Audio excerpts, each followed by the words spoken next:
आगे बढ़ते आपको बताते हैं कि अमेरिकी सदर डोनाल्ड ट्रंप ने कहा है कि ईरान मुआहदा करना चाहता है, लेकिन वो अभी दुरुस्त मुआहदा करने के लिए तैयार नहीं है। ईरान की बहरिया फ़ज़ाइया मुकम्मल तबाह हो चुकी है, फ़ौज और पुलिस एहलकारों को तनख्वाहें नहीं मिल रही हैं। एज ही से रेगुलरली ये वही बातें हैं। ये दुनिया का वाहिद मुल्क है जहाँ कोई सदर नहीं बनना चाहता।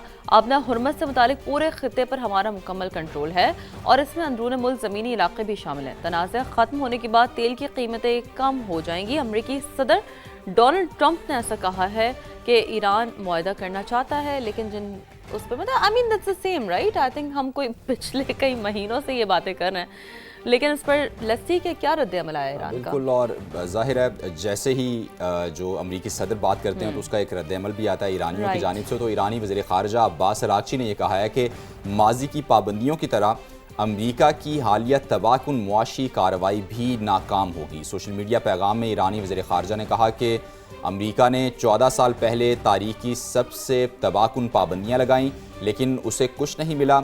8 साल पहले मज़ीद दबाव बढ़ाया गया, लेकिन नाकामी हुई। 5 माह पहले गैर मशरूत हथियार डालने का कहा, यहाँ भी अमरीका को नाकामी हुई।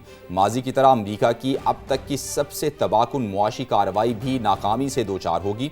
डोनाल्ड ट्रंप ने बुध को ईरान को सहारा फराहम करने वाले किसी भी मुल्क के खिलाफ तबाहकुन मुआशी कार्रवाई का ऐलान किया था, जिसका ये रद्द-ए-अमल आया। और उन्होंने बाकी सारी तारीख भी जैसे ना प्रिसाइज करके बता दी है कि आपने यहाँ हमें नुकसान पहुंचाने की कोशिश की, लेकिन आप कामयाब नहीं हो पाए। अब देखिए, लेकिन इस पर तर्जमान ईरानी वज़ारत ख़ारजा इस्माइल बक़ाई का भी मौक़िफ़ आप तक पहुँचाते हैं कि किसी भी रियासत को यह हक़ हासिल नहीं है कि वो बैंकों या कंपनियों को जायज़ तजारती लेन देन तर्क करने पर मजबूर करे, क्योंकि अमेरिका की जानिब से नई पाबंदियों का ऐलान इससे महज इक़्तिसादी जंग का तसलसल नहीं बल्कि इससे कहीं बढ़कर है, ये भी करार दिया जा रहा है। ये ईरानी मौक़िफ़ है और नई इक़्तिसादी पाबंदियाँ अपने अहकामात दूसरों पर मुसल्लत करने के मुतरादिफ है। यानी कि जो ईरान है वो यही कह रहा है कि एज अ सॉवरेन स्टेट आप इस तरह की जो चीज़ें हैं वो कोई भी स्टेट नहीं कर सकता एक दूसरे के अगेंस्ट। अब एनीवेज, बट देखें ये सारा मामला शुरू हुआ, फिर उसके बाद हमने बीच में देखा, और फिर आपका जो मेन इसमें लीड है